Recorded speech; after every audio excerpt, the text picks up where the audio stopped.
欢迎来到 Super ELS Station。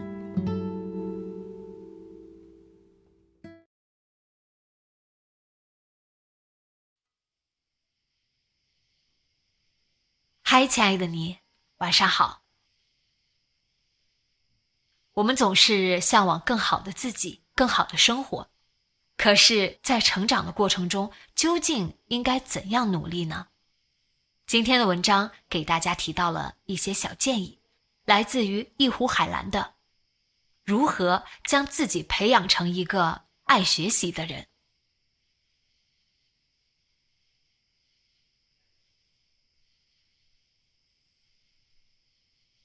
现在晚上8点半洗好澡了的话，我会选择回到书桌前，看看考试教材，看看相关的语法书，或者把最近做过的语法题翻出来看看。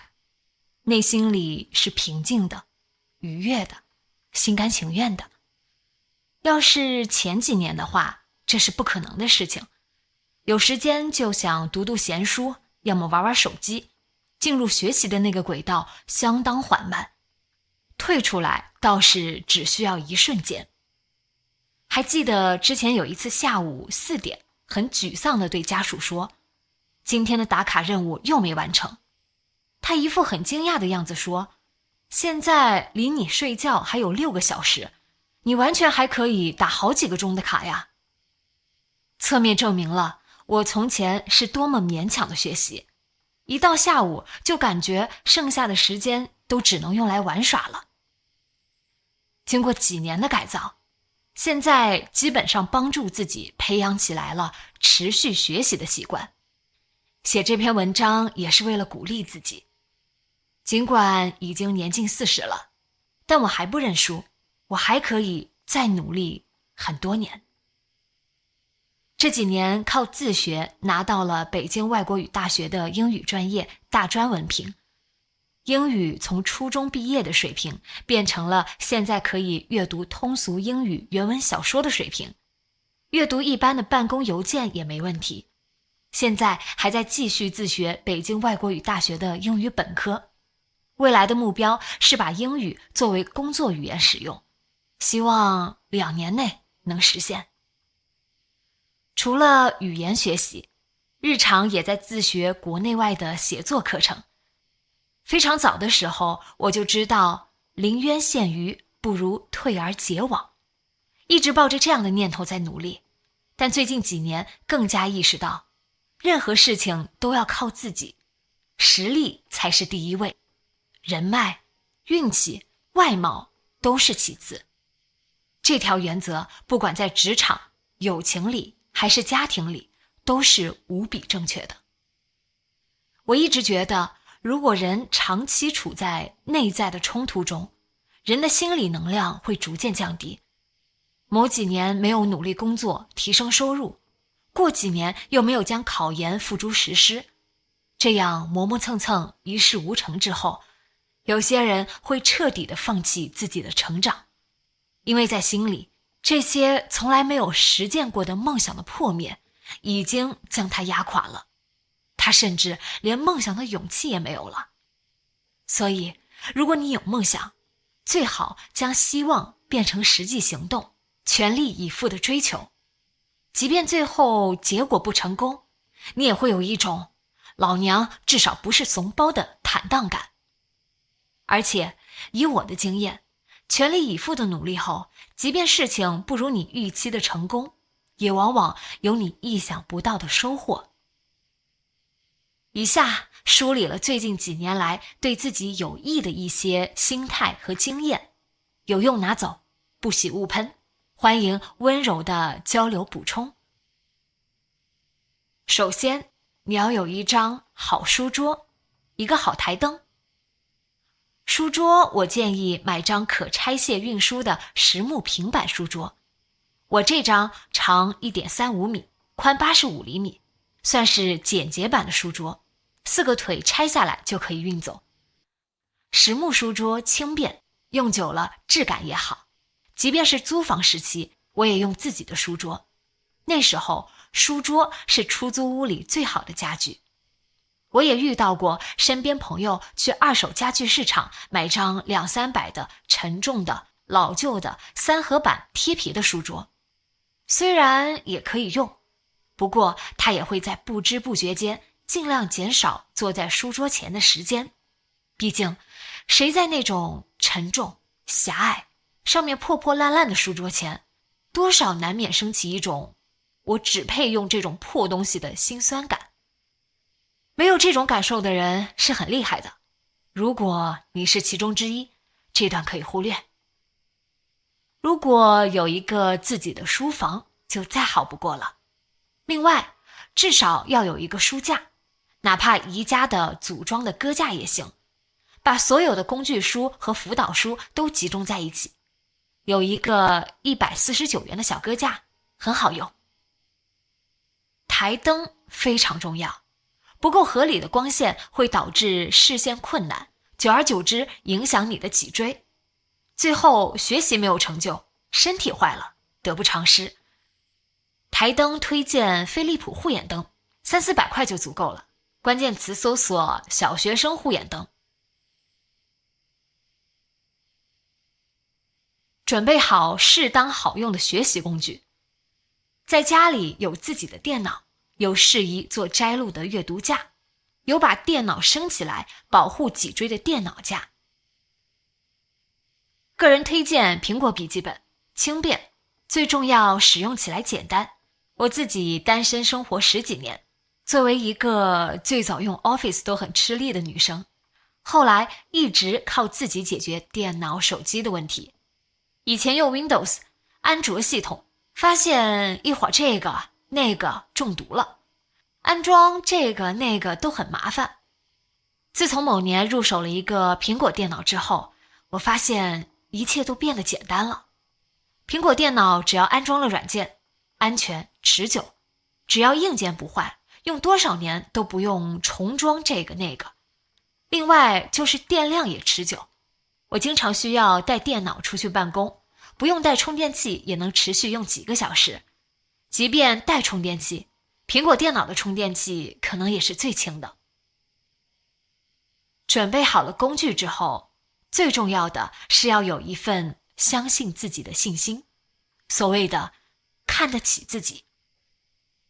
在漫长的学习过程中，我遇到过最大的阻碍是我的父母，每隔几年就说，你20多岁了，找个人嫁了吧，你30多岁了，找个人嫁了吧，生仔带娃就行了，不用学习了，学习了也是打工。后来结婚了，父亲就说，你老公简直不能再好了，千里挑一，你把他伺候好就够了。以前我听到这些就能1秒钟颅内充血，但是不知道是怎样的心理原理，现在懂了，这是因为被贬低了。我相信提高了自己是不一样的，我还有更多的可能性，但是父母看不起你，不相信你，所以听到这种话会非常难受。有些比较谦虚的人，不用父母说这些，他自己的内心就会对他说这些。因为努力了，的确可能没什么大的回报。为了避免努力，也因为学习的确很辛苦，他自己代替父母说出了这些话，这是万万不可的。相信自己长期投入的心力和时间会给自己值得的回报，无论这回报是有形的金钱、升职，还是无形的心理的回报，自己的眼界、学识、解决问题的能力。人有一定的提升之后，会有做更好工作的可能性，会有可能找到更好的对象，有更有素质的朋友，有可能挣更多的钱，过更好的生活，这些都是很诱人的回报。学到了硬本事，一时半会儿不能变现，那是因为你缺少一个机会，而机会早晚会有2个，那时候能不能抓住就取决于你的本事。所谓有人每到去海边度假的时候就想，我怎么没学会游泳？其实你可以先学会游泳，去海边度假的机会总是会来的。如果没有这份自己看得起自己的长期稳定的信心，就很容易半途而废。给自己熬鸡汤是必备技能。我的技巧是读励志书籍，读名人传记，也包括定期总结。这篇文章也是自己熬煮的鸡汤之一。在购买书本和一些不太昂贵的课程上，允许自己试错，每年拿出一定比例的预算投入到学习上。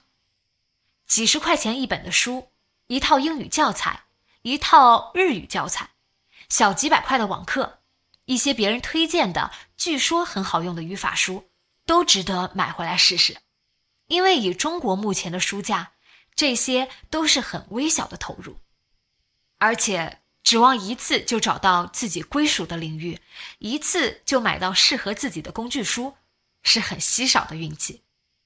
如果一个人想学英语，买了一本教材，学了一段时间没什么进步，或者觉得很别扭，就不学了，理由是教材太难了。这个就属于寻找真爱路上遇到了一点挫折，就决定以后再也不找对象了。如何学习英语的工具书，我至少读了10本，然后把每个人推荐的方法进行辩证推理，选择一些觉得很适合自己的进行实践。还可以适当使用专注小工具。我用的是 Forest 小森林，种一棵树45分钟，还有雨夜森林的白噪音伴随，每周可以汇总，也可以把学习记录发出来和朋友分享。非功利性的学习和功利性的学习要齐头并进。哲学、情绪管理、心智成长属于非功利性的，工作相关的、未来工作相关的属于功利性的，两者都要同步前进。有了非功利性的学习，你才能有一个稳定的心态。读史可以明白事物的发展规律，读哲学有广袤的世界观，读文学能让人不用付出血淋淋的代价就明白世界上有多种多样的人，每个人都具有更丰富多面的人性。完全功利性的学习者，久而久之有成为工具人的可能性。如果一个人不能感受到生命的奇妙和可爱，他怎么能对自己生出持续的珍惜自己的心态呢？不是真正爱自己的人，也很难持续的投入发展自己。